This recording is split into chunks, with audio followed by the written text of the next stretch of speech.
I'm Will Carr, and I'm here to fire you up.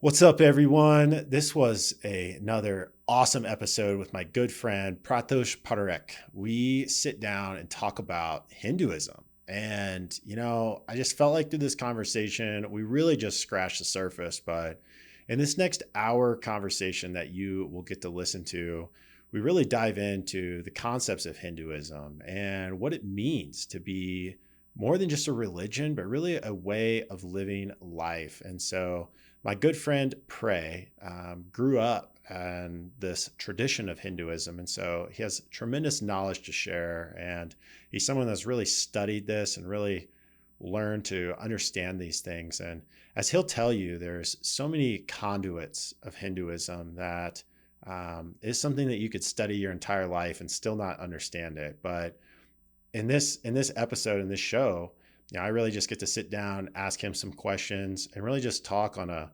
surface level of what these things mean and some key principles that we can use to live a fulfilling and good, morally high value life. And so this was wildly fun. And I think that any of you sitting down to listen to this are going to have a great time learning some things that you've probably never even heard of, these concepts. And so at least I know I hadn't.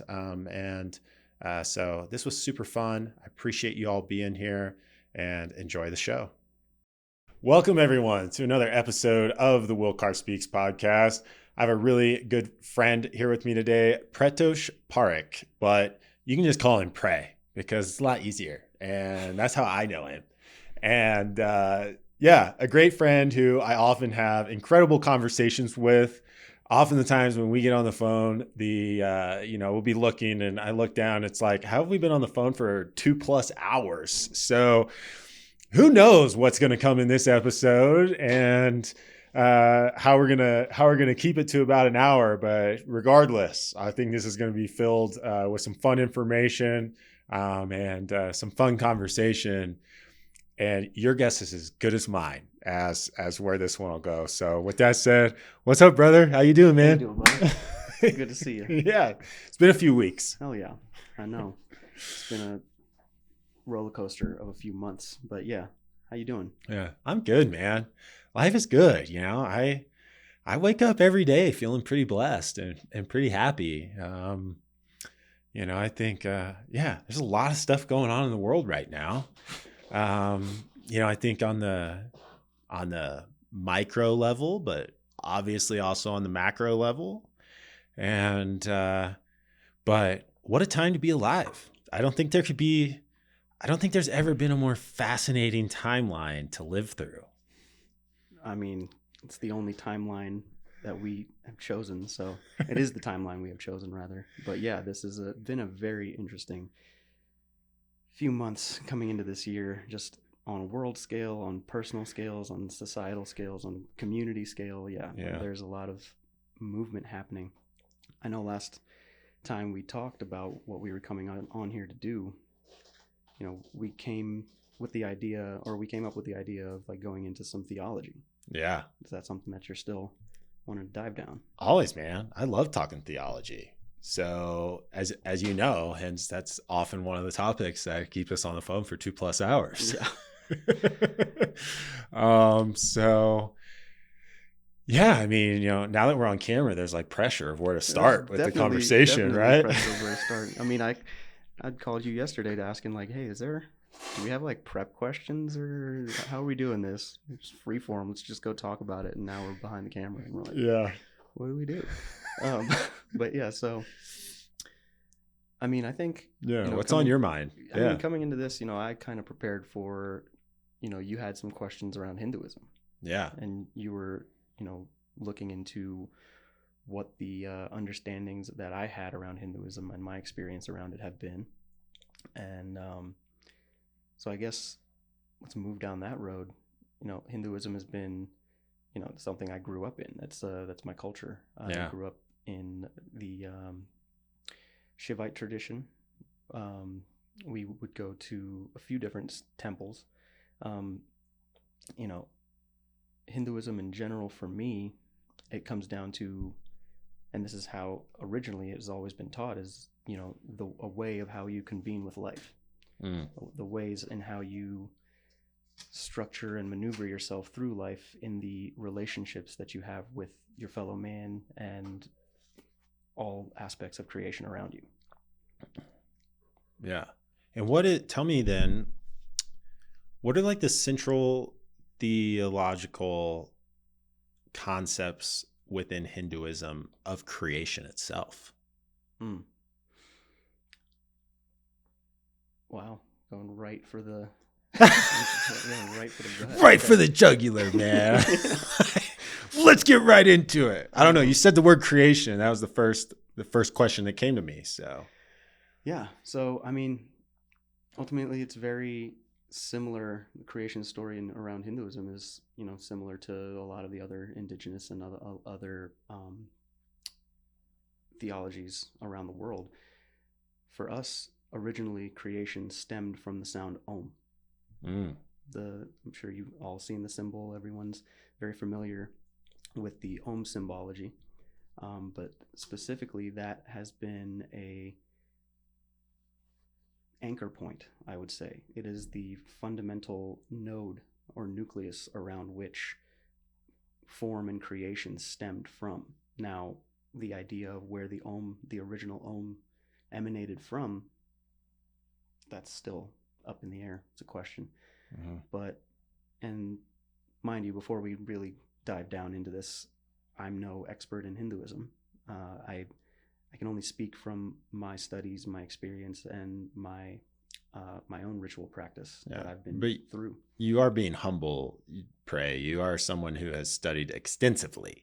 Like you're not a person who just like went to temple once or twice as a kid, and now you're like, oh yeah, that's how I grew up, but I don't really know. Like you're a studious individual. Absolutely. So sure. I would put you in a very high tier of people that I know who take the time to actually study things. Yeah. Yeah. And there's a million things in life we can study, but the things that you study, you dive down. Right. So it's I uncover rabbit holes that essentially lead into each other at a certain point. Yeah. So, so keep going down that train of thought then. Continue. Okay. Yeah, so I mean, Hinduism from a standpoint of modern practice, I believe and I see, and my experience around it has been, Hinduism has kind of, degenerated is a strong word, but it has kind of segregated into many different modalities, which all religions do this, but essentially distilling it into where it originally came from was called Vedanta, or Sanatan Dharma. Sanatan Dharma is where the Vedas that were originally pulled through. So Hinduism as a whole, or Sanatan Dharma, the originality of Hinduism, stemmed from 7 rishis, 7 sages that were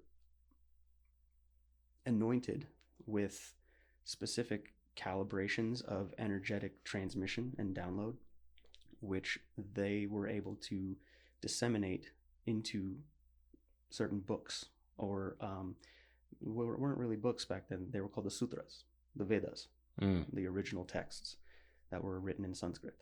And these Vedas contained ideas of cosmology, ideas of the creation of the universe, sound structure, magnetism, how planets and their spallation and their magnetism affects the planet here or affects our planet. There are understandings of the atomic levels, quantum physics, understandings of the essentials of the fundamentals of mathematics, and how mathematics begat geometry, and how that essentially relates to consciousness as a whole, and how consciousness stems into manifestation through geometry and mathematics. That being, manifested through light and sound as the medium. Yeah. It's all frequency. Yeah. Any questions so far? Oh man, what yeah, there could be a million questions coming from that, bro. So yeah, one thing I want to say. So Sanskrit in itself, there's the traditional Hinduistic language. Is that accurate to say? Generally speaking? So Sanskrit, yeah, people in the absolutely pre-colonial, but Sanskrit was widely spoken around, I'd say 3,000 years ago. Okay. To 2,000 years ago in India, and mostly in southern India. Okay. There were a lot of influences that happened, which, India has 50 something languages, and then those languages break down into their, hundreds of different dialects. And all of them have a core of Sanskrit to them, but then Sanskrit as a whole has been transmuted and morphed, and all of these different languages have stemmed through Sanskrit from all of the different trade lines and different other civilizations that have come into India, such as the Persians, the Mongolians. There's a lot of Spanish influence even in some of the languages because of the Portuguese. A lot of the language, though, so originally Sanskrit, if we want to take it to that place, originated not even on this planet. But what does that mean to you when you say that? So to me, that in my understanding of things and certain respected Hindu elders and gurus that I've spoken with when I've talked to them about the originations of Sanskrit, they speak to it as it's not necessarily even an alien language, right? This is a language that is stemmed from the ethers, because Sanskrit essentially, when the intonations of Sanskrit start coming out. So, for example, there's the Gayatri Mantra, which is a very wide-known Sanskrit hymn or a mantra that people know. Om Bhurbhuvasvaha Tatsat Viturvareniyam Bhargo Devasya Dhimahi Dhiyo Yo Na Prachodayat. Those intonations and those sound syllables have very specific frequencies that if measured, or if you were able to look into the realm of sound, they have a very specific geometry to them, and that geometry resonates into meaning. So a lot of, for example, sacred geometry. So yeah, sacred geometry. But so what I'm getting to is the fact that like a lot of these sound intonations in a lot of Indian languages pertain to the thing that they're talking about. So like, for example, if we have like a word like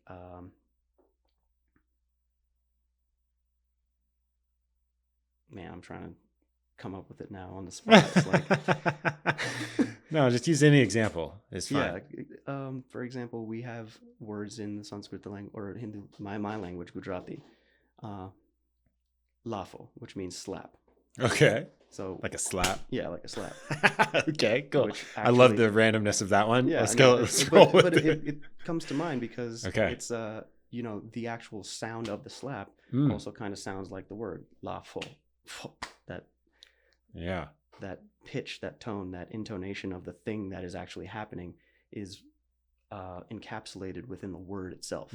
So the phonetic also kind of begats the action or the thing itself. Yeah. Because Sanskrit itself, I would say, based on conversations that you and I have had, first I'll back up a little and summarize something that you said. Well, I think what you're saying essentially is that the language itself is coming from a divine space outside of this three-dimensional realm. You can call it So divine. less saying that it's like an alien, Yeah. like meaning some species from an extraterrestrial planet. You're more so saying it's coming from like a 4 or 5 dimensional place of consciousness. Yeah. Absolutely. Okay. And so with that, the next thing I would say then is that the language itself, and as you were describing, you know, it's been broken down into so many different ways that people speak. It can be very hard almost to translate it into any other language because the words themselves, each symbol represents meaning much more than it does a specific word. Yeah, it represents a frequency. And so one sentence in Sanskrit could hold 20 meanings, depending on the intonation it takes or depending on the level at which you are referring to something. Now, I don't know Sanskrit. You know, that's not a language that has been taught to me. It is a very, very hard language to learn at this point in time, just because of this exact idea, like how many different meanings can be derived from certain syllables. And that's the thing. It's like, it's not phonetic in the same way as other languages. Sanskrit is very syllabalistic. The symbols of Sanskrit represent certain sounds, and then you can accent those sounds with different physical accents in the actual scripture and the writing itself. But yeah, essentially that's what I'm saying, is that this Sanskrit language essentially has been received from what we would call in Hinduism the Akash, or the Akashic record, which the Akashic records are a Hindu that is directly related, because I've heard of the Akashic records. So Akash and Akashic in general, that is a Sanskrit word. Okay. Akash. So this is an example here. Akash translates to sky, but it also translates to ether. It also translates to space. It also translates to the ocean of time. It translates to extra-dimensional spaces. So the Akashic record in Hindu understanding is basically the library of extra-dimensional record of the timeline and timelines that have occurred within this area of the cosmos, specifically on this planet. And the Akash also then fractalizes outward to encapsulate the history of the galaxy, histories of the galaxy, timelines of things that have happened throughout the galaxy as well. And much of so for example, the Mahabharata, which is an epic that is considered what's called a Purana in Hindu scripture. To be like a parable, like a story? Puranas are stories. A story, yeah, okay. Puranas are stories. They're epics. They usually take place over years of time. The Mahabharata specifically takes place over 8 days of a war. But the Mahabharata is a chapter in the larger epic of the Bhagavad Gita. The Bhagavad Gita. Bhagavad Gita. Bhagavad Gita. Yeah. Okay. So, I have that book. I haven't read it yet, but I bought it. Well, reading it is one thing. Being able to internalize it is completely different, because and I was just talking to one of my gurus like 2 weeks ago, and he was basically saying like the Gita is like one of the most profound systems of informational exchange that has ever been written. And that's not just saying that because we're Indian. That's like scientifically and like theologically proven. Is the Bhagavad Gita has so much allegory, so much relevance to everything that goes on in our lives. So the story of the Bhagavad Gita is basically, so Krishna is, one of the godheads that is seen as an incarnation on this planet that is very similar to Christ. So Krishna was speaking to a man named Arjun. Arjun was one of the kings of Bharat at that time. Bharat being India. Arjuna had several brothers, and all of the brothers were basically in having some infighting going on.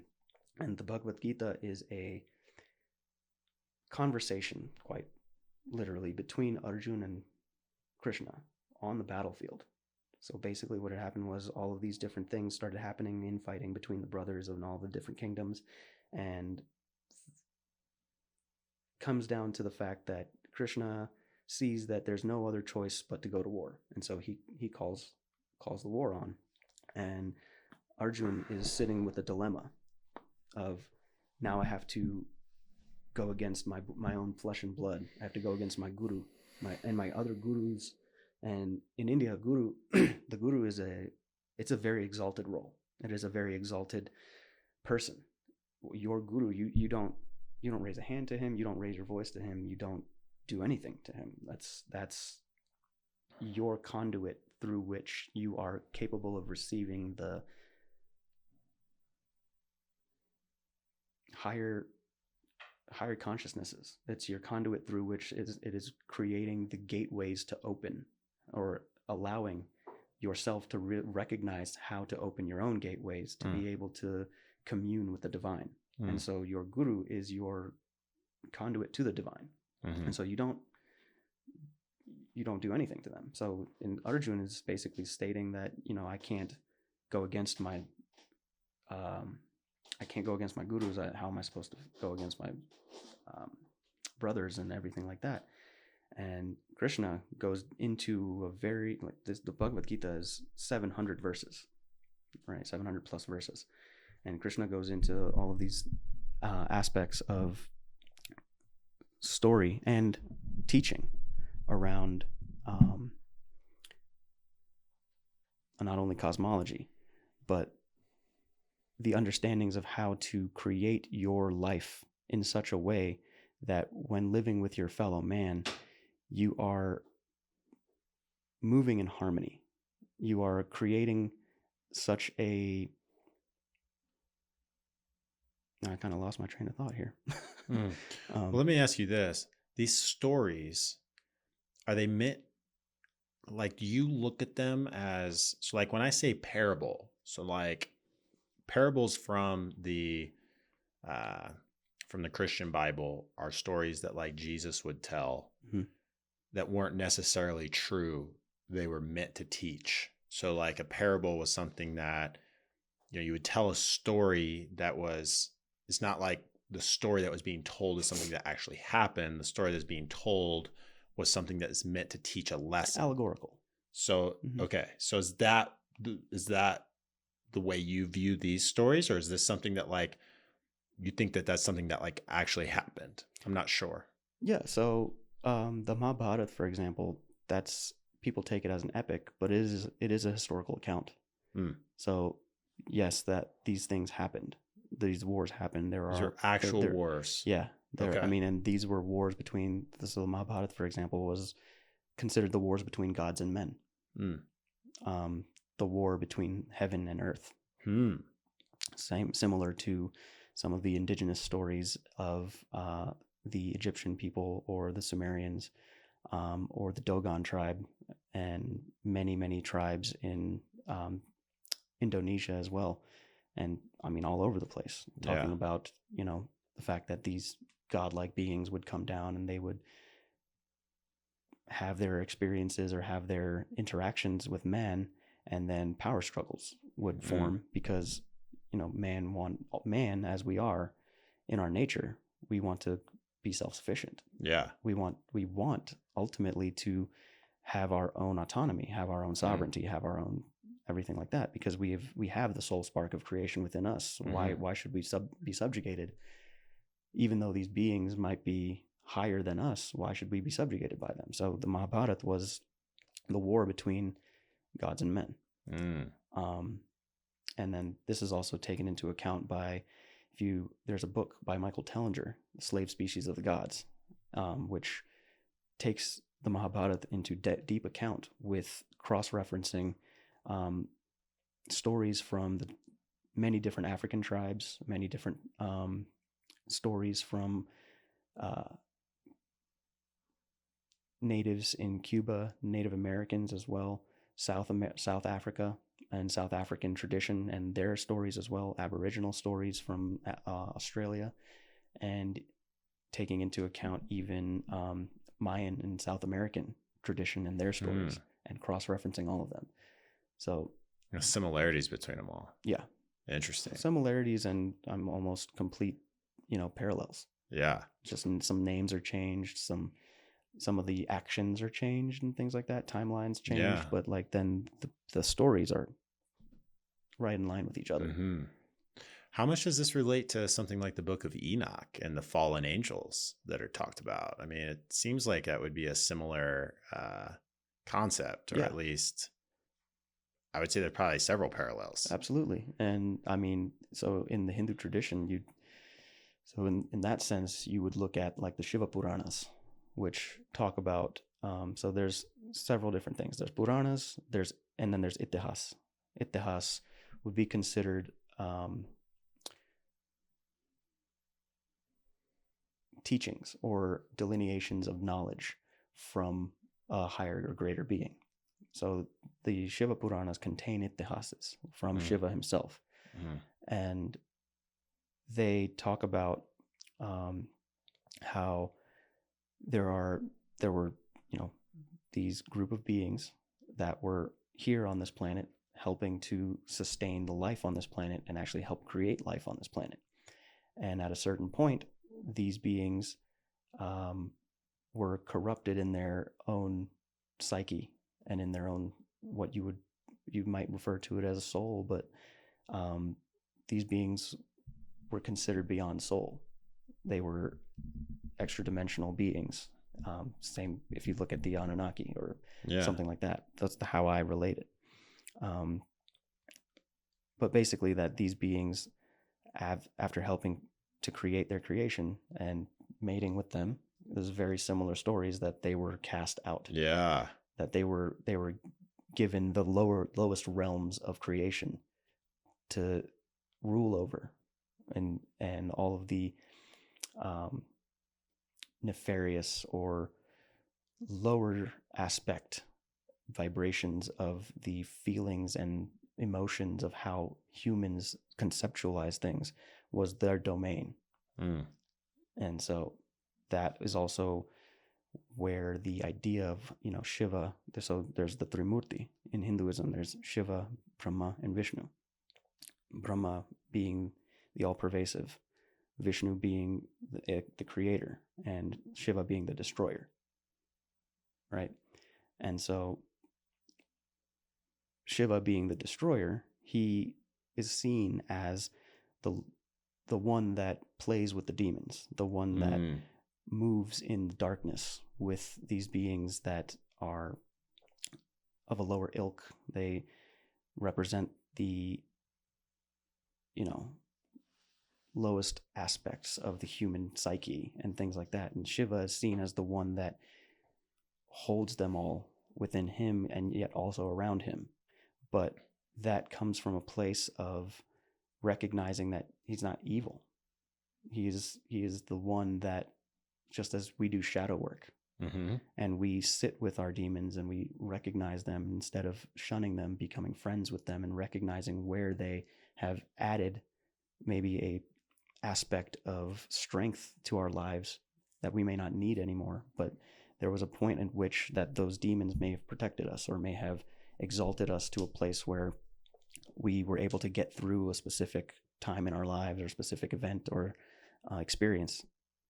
Shiva is seen as the being that contains all of that darkness and yet is able to move and transmute it into light, and in a way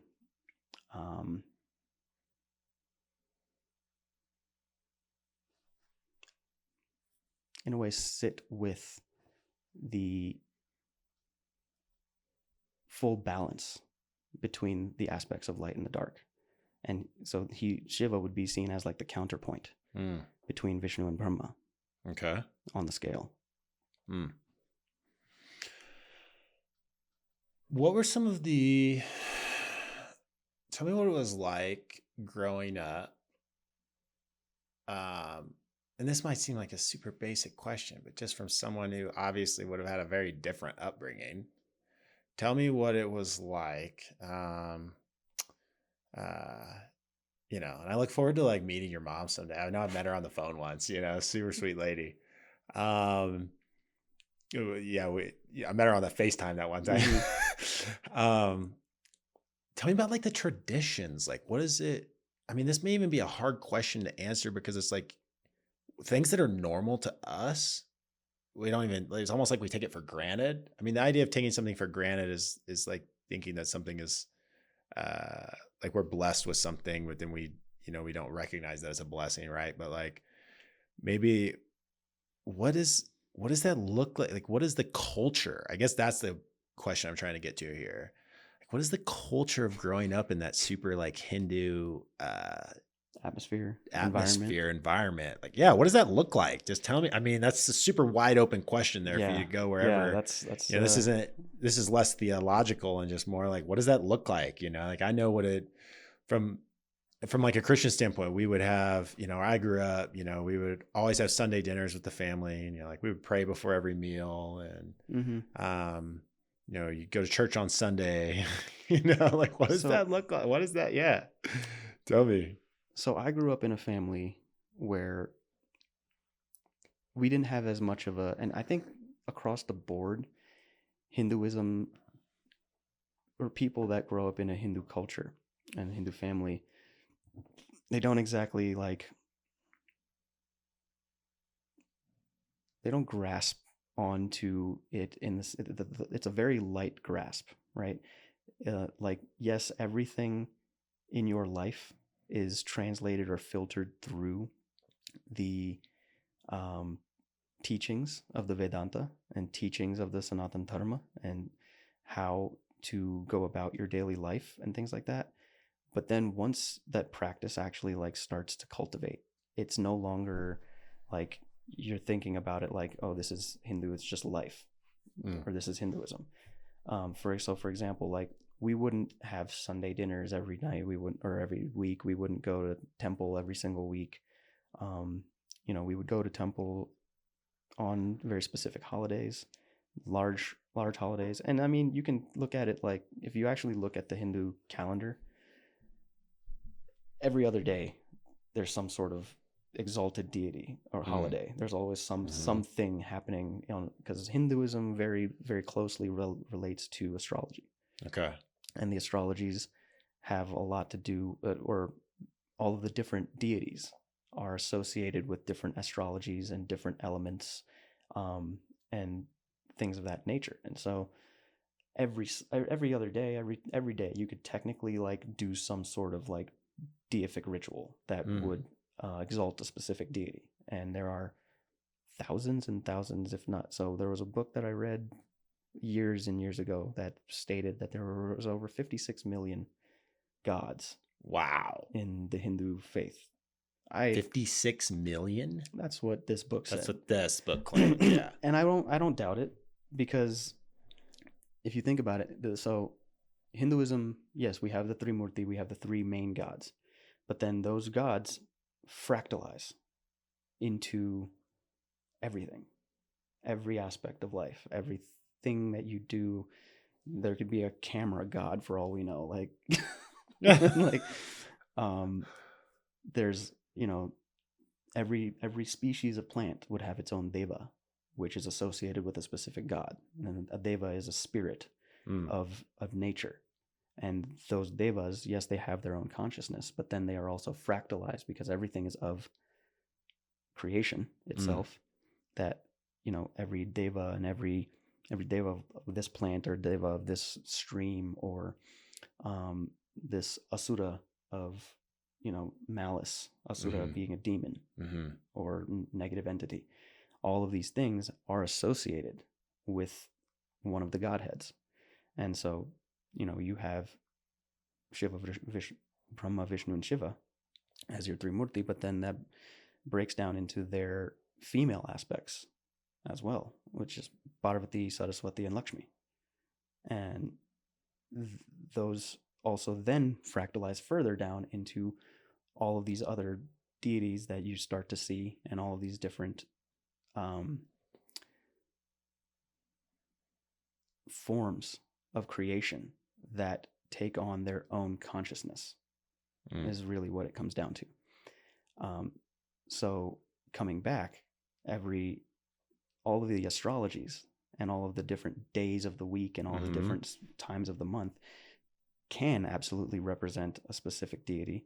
And you could go your whole life just doing ritual every single day with like some of these gurus and some of these pandits and things like that. That's what they dedicate their lives to, is every single day you wake up in the morning and you understand what the astrology is for that day, and then you go about doing the rituals for that specific deity.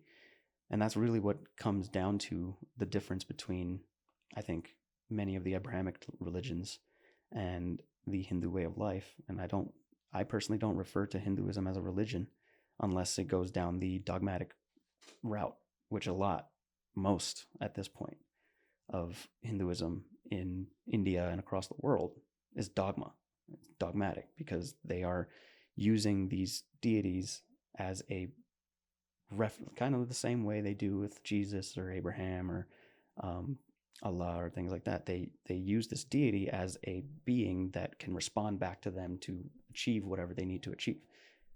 On the lowest levels, sure, but really what Hinduism has always stemmed from, or what it did stem from, is the understanding that this representation of this deity and this being that represents this thing is the essence. It is a way for us to create persona and relationship with that thing. So it's almost like forming it's almost like personifying it in a way to more easily relate and understand, digest, good way to put it, certain concepts and ideas about the proper, what would be said to be like a proper way to live, like concepts almost like morals, values, ethics, standards of which to hold yourself to then abide by in the way that you carry yourself throughout your everyday life. Absolutely. So, and that's the biggest delineation, is what I was saying, was from the Abrahamic religions to Hinduism. I don't relate to Hinduism as a religion because it is more of a way of life. Yeah. It is more of a way of how to conduct yourself through your life and how you relate, like I was saying, the dance between yourself, your fellow man, and the experience around you. I like that a lot because, in the religious structure of Christianity that I grew up in, I very much oppose the idea of religion in general. And like, if you really dive into, like Christ's teachings, like Jesus was all about the kingdom of God is within us. And it was very much the epitome of opposing organized religion in general, where there's people that are telling you what to do and you have to do it. And we all got to do the same thing. And the group think is what makes it right. Right. It's like this idea of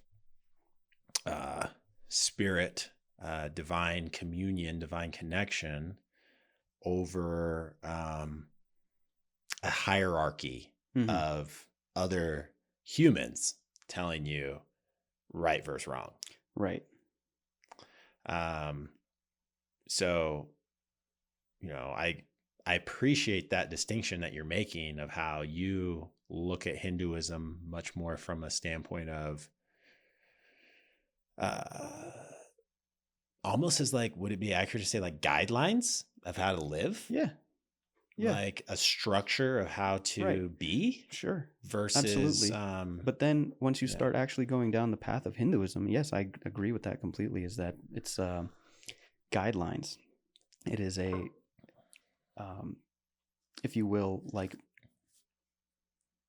a blueprint. The bumpers on the gutter for a bowling alley. It's like how to stay within the lines of, you're going to have your veers and your ebbs and flows, but it's the best way not to go off into the gutter.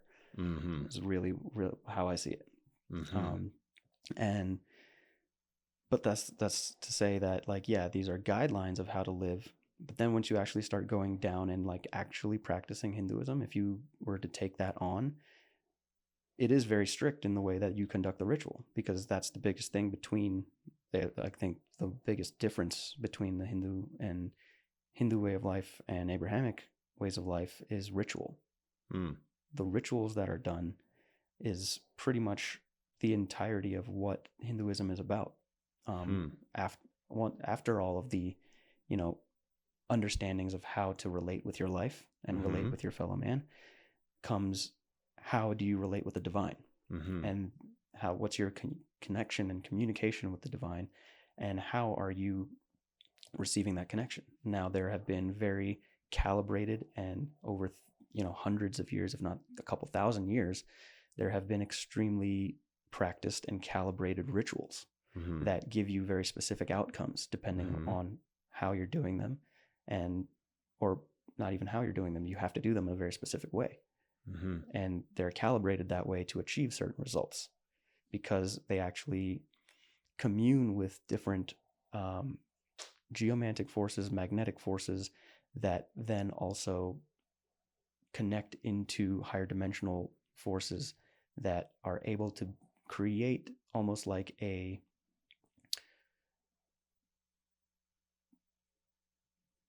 conduit. You become a conduit to be able to directly connect with higher dimensional entities and forces, to be able to receive understandings of what kinds of outcomes you're trying to achieve. And I would say that is really what Christ was trying to teach, is that, it is about this direct connection of which you become a conduit of. And it's interesting you bring up like rituals and stuff, because, and you talk about the Abrahamic more, and like, we've got someone in the room, Yavel, who could tell us much more about, the Judaism, but there's so much ritual. I would be correct in saying that, would I not, Yavel, that there is tremendous amounts of ritual that's very cut and dry, of do A, B, C, D, in the Judaism traditions, correct? Yeah. In every religion. Yeah. Well, what I'm saying is the way that Hindus conduct their ritual is completely aside, is what I'm saying. Very different. Very, very, very, very different. Yeah. Than anything on.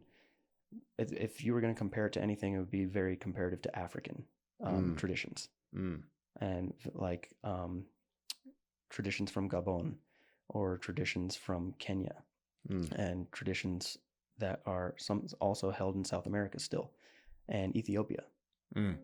So those traditions look the most similar in their indigenous roots. But India, I think India in general, being one of the most ancient civilizations, and also having such relegative internal debate between so many philosophies within the actual culture. That was one of the, I think, main points of Hinduism in its height about 2,000 years ago, was there was so much philosophical debate around what pathway and what delineate, because there are so many different sects of Hinduism, because there are so many different godheads and so many different deities. There are so many different rituals. There are so many different ways of thinking and approaching specific things. Like, this guy stole my cow, and like, what are we going to do about that? This God says this and that God says that. Yeah. And so how are we going to settle this? Yeah, that's a funny example. Yeah. I'm talking 2,000 years ago. It's such a stereotypical example. Stole my cow. Yeah. That's funny. It made me laugh. Oh man, dude. Okay. To wrap this up, kind of like final question, or final concept for us to finish here in the last few minutes. How do you see? Actually, no. This is what I want to ask. This is the last question I want to ask. In the Christian traditions, we have this idea of like the Book of Revelations, like the end times, where there's like a period of a tribulation, and then there's the millennium, of Christ's 1,000-year reign that comes after that. Is there a concept of the end times, or like a final battle that occurs in Hinduism? Is there anything like that? Or So not, there could be.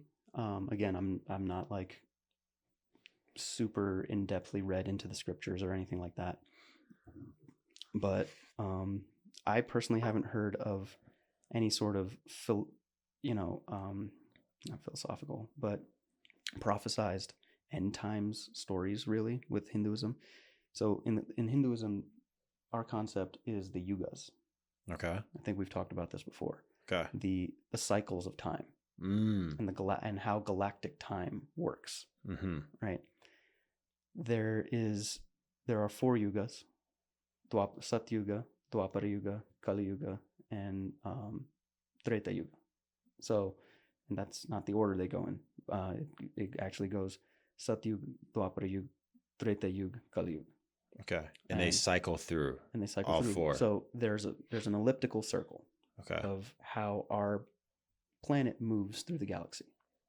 And when our planet moves through the galaxy, it goes through Satyug, Dwapara Yuga, Treta Yuga, Kali Yuga. Then you come back through that circle and you're in Kali Yuga still, and then you go back through Dwapara Yuga, Treta Yuga, and then Satyug. Satyug is the golden age. That is when everything, man has reconstructed its 12-stranded DNA, probably higher, and we are capable of moving in and out of dimensions, quantumly traveling, all this stuff, fly, whatever you want to do. And aren't we supposed to be like moving back into that relatively soon? No. Okay. No. Different. I'm mixing some things up here. Okay. So there are. I just wanted to fly, bro. There are many. I just want to fly, dude. When can we levitate? I'm ready. Give me a levitate. We're getting there. We're a few 100,000 years from that. I have to live a long time. You just come back. Incarnations, man. That's what we're all about. I'll levitate in the next round. But so there's like this idea. Well, there's many people batting around the idea, and maybe you've seen it on TikTok and stuff like that. There are people talking about, the Kali Yuga is ending, and we're going into the next, golden age, and blah blah. It's like, that's, first of all, that's not how the yugas work, people. Second of all, there are so many gurus and sages still that are very adamantly stating, like, no, we still have, like, the math has been done thousands of years ago. Yeah. And yes, timelines converge in ways that can speed up or slow down time, whatever have you. But ultimately, no, we're not going into the Kali Yuga is not ending anytime soon. Okay. Many people think of it as we're still in the tip of the iceberg of the Kali Yuga right now. Okay. And there's still going to be a lot of turmoil before things get better. That's what a lot of people say, but there's also so many people talking about the fact that, because aside from the Hindu understanding, I also take into perspective cosmologies and understandings from all methods of life and all walks of life. And so I also see that timelines have converged into a singularity right now. And we are at a point where all the prophecies stop here. No culture, no one has seen past this point in their prophetic timeline searches. Everything now comes down to the collective's decision in how we're going to move. And I talked about this on my last podcast around, are we going to jump down the AI track, or are we going to go down the bioorganic track of reestablishing who we are as humans on this planet and how we're going to conduct the operations of this planet to fulfill the planet's agenda? Because the planet also has an agenda as well. and it has a purpose. And we can get into that in a different time. Yeah. But yeah. Man, well, dude, we just had a conversation for almost an hour, and we didn't talk about a single conspiracy. I almost got there. I almost got there. I saw the openings. I didn't do it though. Oh man, no, dude, this was fun. No, I think this is a good place to wrap. Like that was very informative. It was a fun conversation. I listened. I tried to take as much of it in as I can. This is going to be. I never listened to my own podcast. I think I might actually listen to this one again, just to kind of try to soak up a little more of what you said. Yeah. I'm such a wildly curious individual, and I just love diving in with people that have knowledge bases that I don't. And we didn't even scratch the surface. We barely. Hinduism is like it's a 8,000 year tradition. So right. Oh man, there's so many different ways we could go down, and so much more to talk about. But yeah, brother, thanks for coming on the show, and that was very very informative. I really appreciate the conversation, and we so many more conversations to be had, but always love talking to you, dude. It's always fun. I love your inquisitiveness. It brings all of the it bubbles up all of the information that I have latently stored. Well, the whole idea in life, I think, is just to ask questions. If we can be curious individuals and try to look at everything and not be, I think so many people take the approach of like, oh, I believe something, so I don't even want to hear about anything else. Like blah blah blah blah blah. It's like, no, like if you have certain beliefs in life, and you have ways that you want to live or things you want to abide by. Yeah. And you don't even have to like test them. I would personally agree with that. You should test them. But I'm saying for people that someone that even has pushback to that idea, mm-hmm. Well, you don't have to test things to be curious about what other people think, or like what other people like. You don't even have to be open-minded. Although I'd say you should be. It's just interesting to hear a wide variety of perspectives. Mm-hmm. And so I think, there's nothing but good that can come from that, just to make you a more well-rounded, more intellectual person. Well, if you grow up in a culture that tells you this is it, this is the only thing, anything else is sinful, what else are you going to do? Yeah, it's true. Yeah, man. Like, yeah, just la, la, la, la, la. That's what it made me think of. But yeah, like you don't want to, that's not how we want to be. That's not how we become the best versions of ourselves. And so, yeah, brother, love you, dude. Love you, buddy. That's great. Thanks, man. I'm Will Carr, and I'm here to fire you up.